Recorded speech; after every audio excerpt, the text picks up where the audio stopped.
the name Taha is a pretty name, interesting name. Explain it.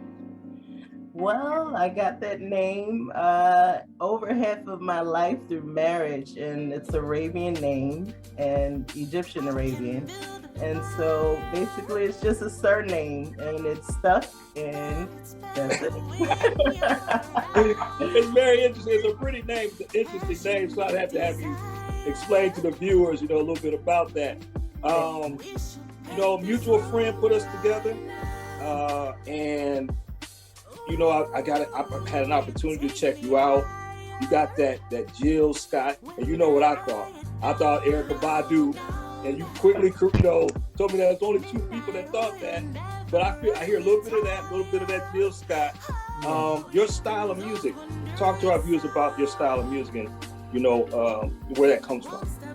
So my particular style, I think that it is rooted deeply in Philly soul. Obviously, I am from Philly. I've been in Philly my entire life, and so it definitely permeated through me.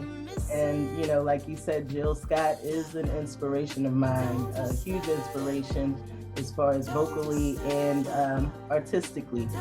And many other Philly artists, Phyllis Hyman, Music Soul Child, Bilal, Kendrick the Family Soul. I love them all. Love them all. But my style, I would say, is soulful, raw, but I also make it a goal of mine to include versatility in my body of work. And so I do pop records, adult contemporary, midnight soul, all of that kind of stuff. Yeah. You can hear that and feel that in the music.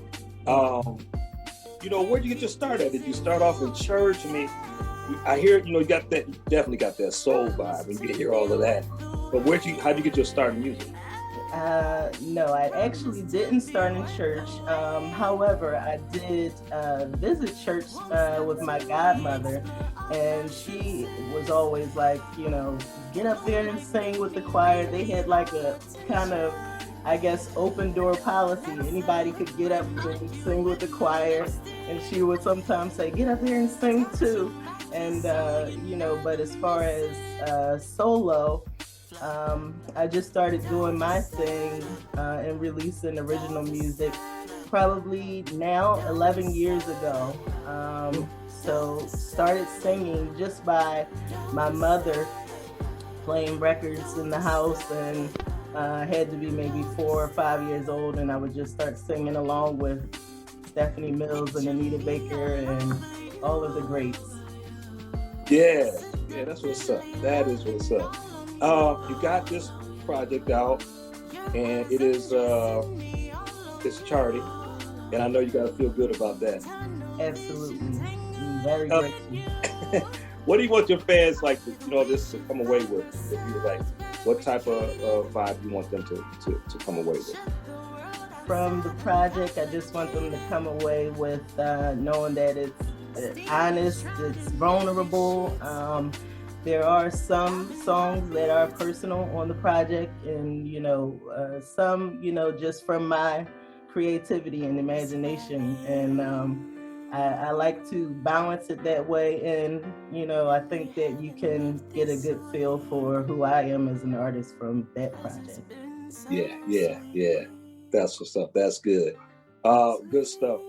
I mean, what was it like to be charting? How did you feel about that? I know that you were excited, I'm sure. Absolutely. It's an indescribable feeling because this is the second time around. So when I first released music the first time, it was a promotional project. So, obviously with that, people don't purchase, so it's not eligible for charting. So this time around, to put out the music and have, so many people gravitate toward it across the world is really mine. But the UK, I did actually land on iTunes top 200 in Germany, and it's charting in Italy and all of these places. And now we've just come across to the U.S. And now we've just come across to the U.S. Right. Now, Right. Right. Hold on one second. Better. Right. Better. What are you doing over there, man? Hold on one second. Better. Oh my God. What are you doing over there, man? You bleeding through, Cedric. All right.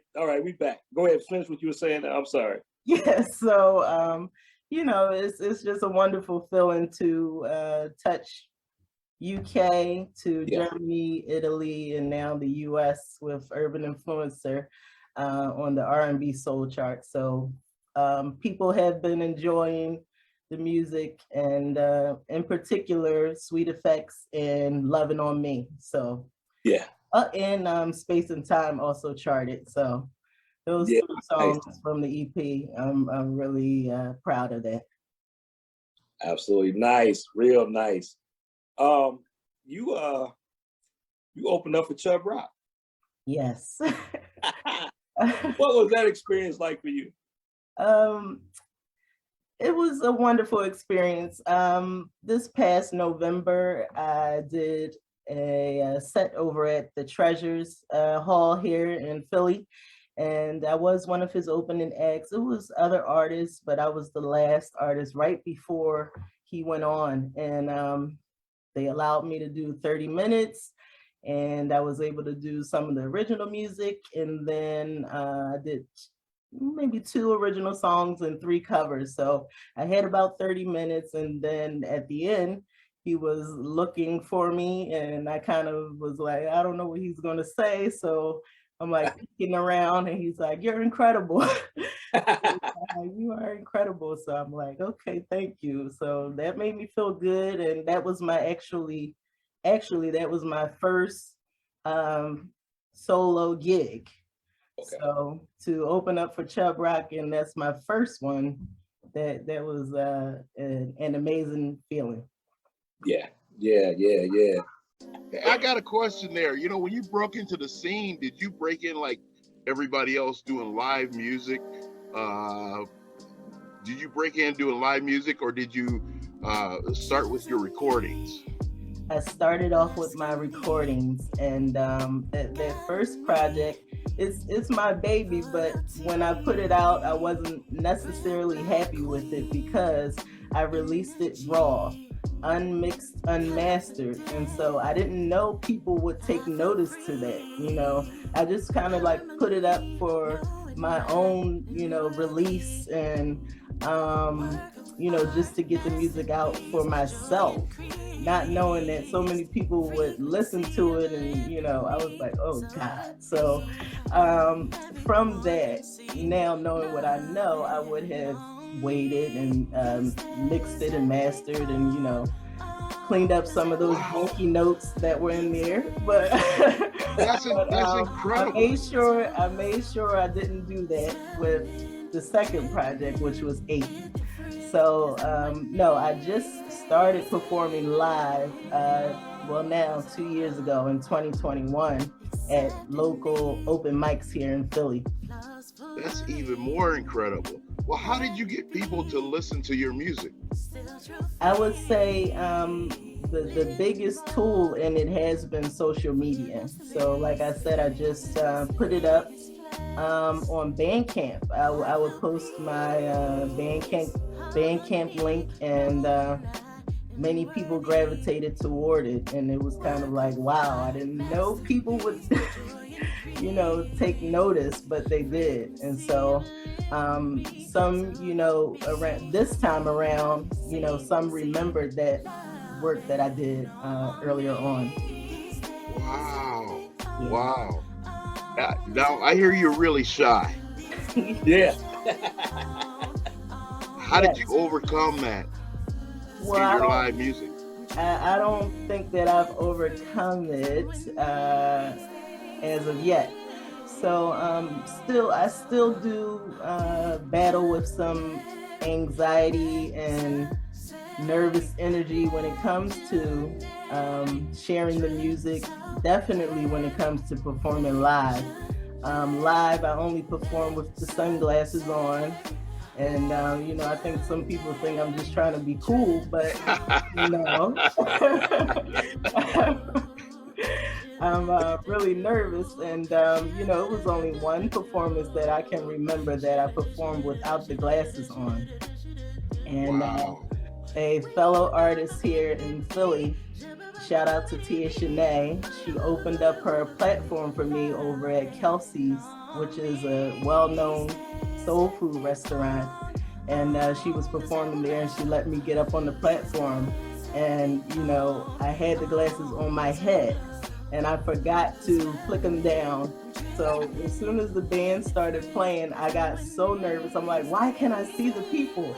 But it's kind of like you're already on, you're already singing. So it kind of would have been like awkward to flick them down halfway through singing. So I don't make that mistake anymore.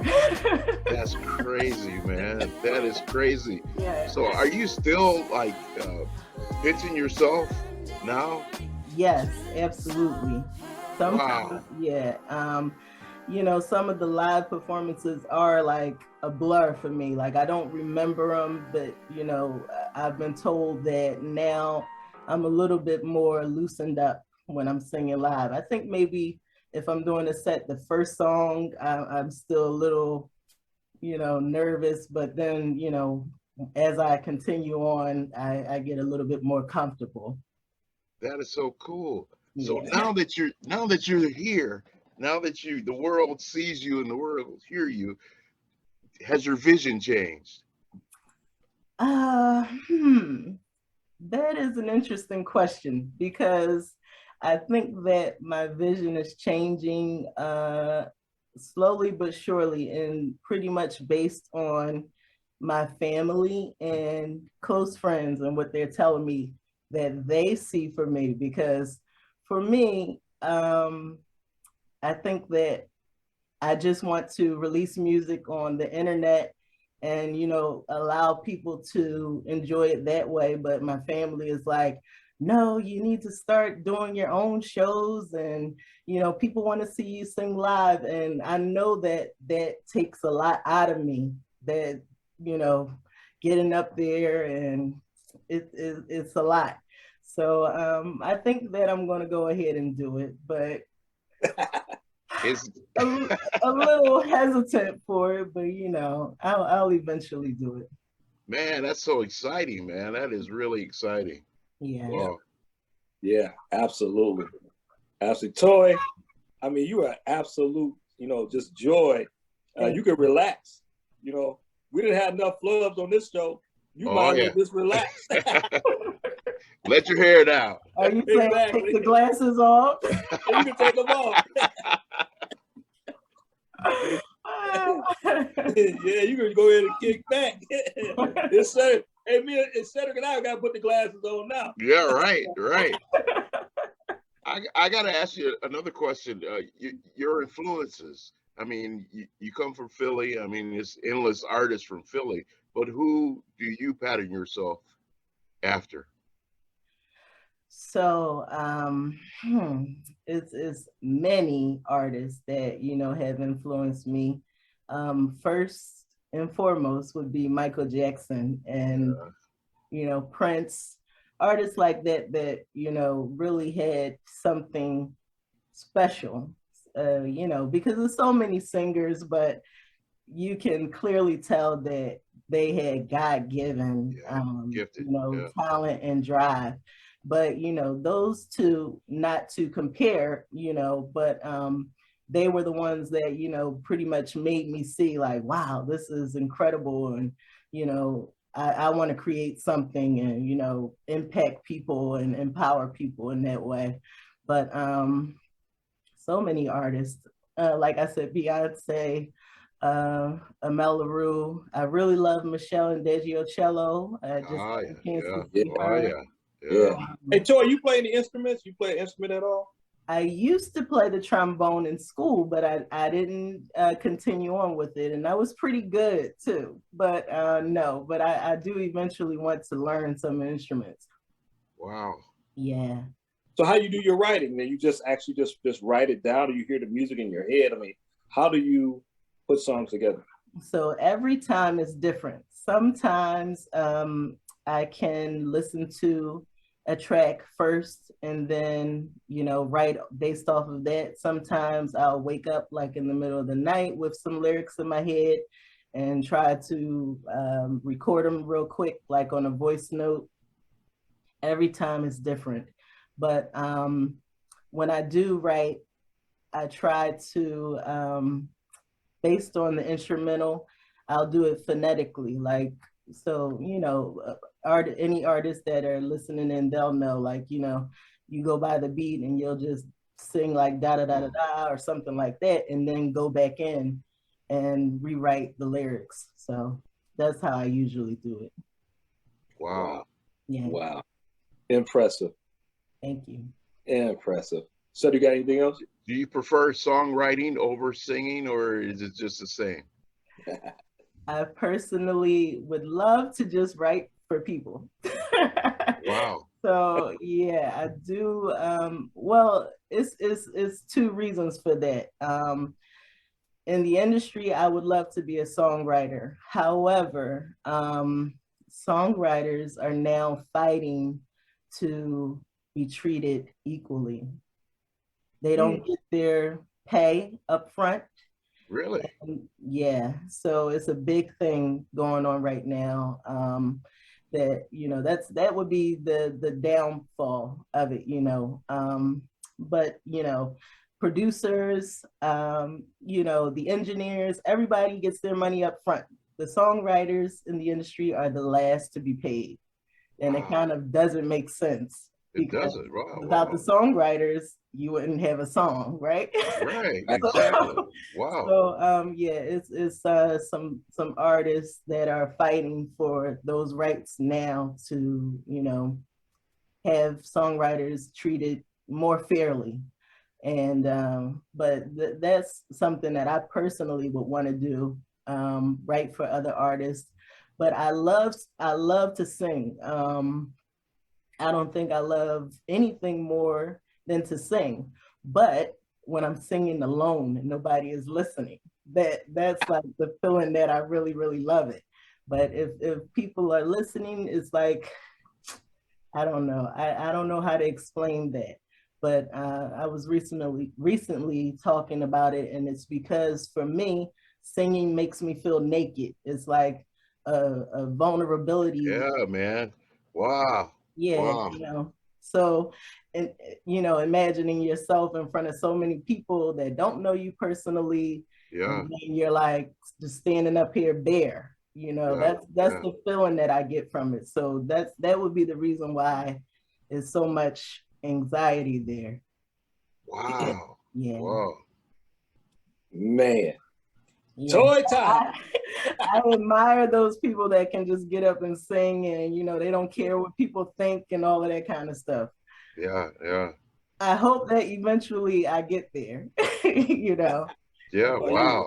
I'm not Yeah. You worried about it. definitely have a great start. I mean, wow. Yeah. Yeah. And you got a good team around you. Yes. Yes. Yeah. Rod Ledford, and I'm sure you got others. Who else is working with you? Shout out to Ryan Ledford. Thank you so much for the connect and being really instrumental in orchestrating interviews and getting my name out there and circulating. And also shout out to DJ Sean Fisher. He's another that, everywhere he goes and he's on his radio show, Toy Taha, she's got that Philly sound. Check out Sweet Effects and that whole kind of thing. But other than those two, I would definitely say my mom, because she is like, she thinks she's the manager. And I think she's watching right now, but she's going to be saying in her mind, or she might even type in or something, that she is the manager, but I manage myself.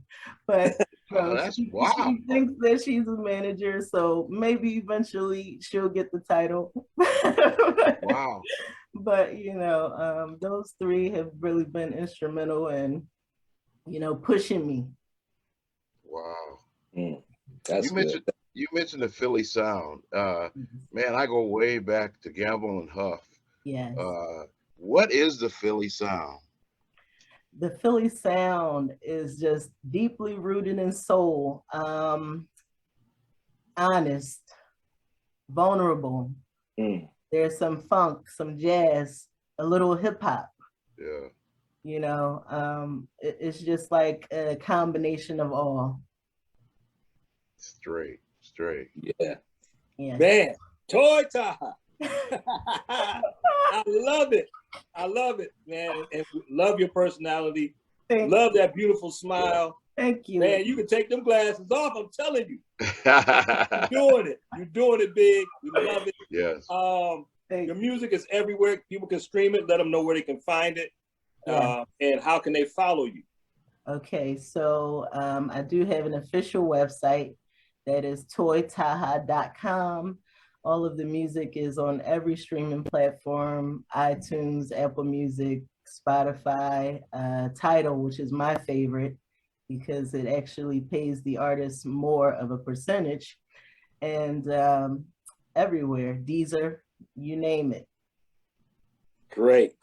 And follow you, IG, give us your IG, your Twitter, where can we find you and follow you? So Facebook, it's Toy Taha, ToyTaha. The same on Instagram, and on Twitter, it's Toy Taha Music. Great. You're not on IG? Yes, Instagram is Toy Taha. Okay, same way. Okay, got you. I missed that. Yeah. Everybody, make sure you get that. Follow her. Stream the music. Toy, always a pleasure. Thank you so much. Yeah. Phone conversations were great. Yeah. Talking about music. I was trying to save it for the show, but we got into a little bit of it. Yes. I personally don't hear Erica, but if you said you hear Erica, I'm happy. No, I got it. Jill Scott is there. You got the Jill Scott feel. Oh yeah. I love her. Yeah, absolutely. Well, Toy, thank you so much for coming on and gracing us with your presence and doing this interview. Yes. We're gonna chop it down and make it right for you. So get it out to all your fans, and now we're fans too. So we want to have you back. So we wish you plenty of success. Thank you so much. I appreciate you both. Any new projects? Hey, we want to go on. Yes, I'm in the studio now creating some new music. So we're looking forward to it. We'll see what comes out of it. Since sure it's gonna be great. Now, who you working with? Who you working with in the studio? Just myself right now. Yeah, because I do additional productions right now. But again, doing some music with Dream Life. He did both Sweet Effects and Lovin' on Me. And he's a Grammy Award winner. So glad to be back working with him, and another artist who just won a Grammy, Tone Jones, and he did 2 songs on the 8 EP, the last project. So I do want to mix up some stuff and put some new stuff in. So we'll see what comes out of it. Definitely looking like a single can be ready, but I don't know about a whole project again. And keep us in the loop. Yes. Keep us in the loop. Oh, well. Man, I'm looking forward to it. Thank you. Again, thank you again. Much love to you, and much success. Thank you so much. Yes, Cedric, that's all I got, baby. That's all I got. Thank you. All right. Thank Toy Taha. Make sure you go out and get her, stream her music, and follow her on all of her social media platforms. Toy, take care of yourself. And next time, bring us a Philly cheesesteak, baby. Yeah. Next time, I'll bring on the Philly cheesesteak. And thank you guys so much for having me. And Steve, happy Ramadan. Oh, thank you so much. Thank you so much. All right. Appreciate it. Take care. Love you. All right, y'all take care now. We'll talk to you soon. I'm out of here, Cedric. Peace out.